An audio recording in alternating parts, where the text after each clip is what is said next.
today's recipe, onion egg crisp. For this recipe, you will need shredded cheddar cheese, some seasonings, large eggs, and some thinly sliced raw onion rings. And of course, we'll be using our mini waffle maker. I've already heated up my mini waffle iron and I'm just adding the shredded cheese. I'm not going to add a lot of cheese for this recipe.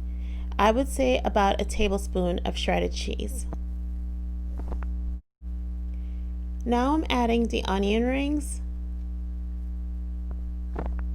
And I'm going to add just a little bit more. You can add as much or as little as you like. Next, I'm going to add the egg.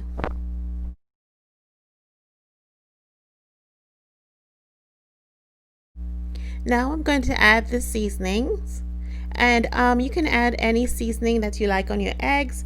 I'm adding pepper, salt, and a little onion salt. Then I'm going to go ahead and top it with some more cheddar cheese, and then we'll let this cook for about 3 minutes.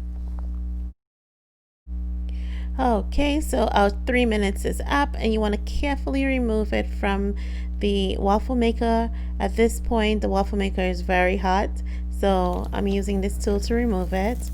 And we'll go on and continue to make the remaining crisp. So I like to add some dried seasoning. So here you see me adding some dried parsley, and I'm sprinkling that over the egg crisp. And then I'm going to go ahead and add some hot sauce. That's it.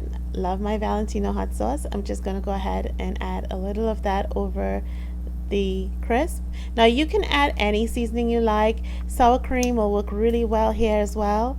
And that's what it looks like, guys. It is absolutely delicious. I hope you try this one. If you'd like to see more recipes like these, please go ahead and give this video a thumbs up. The entire recipe will be listed on my website. It's lowcarb360.com. As always, I thank you all for watching.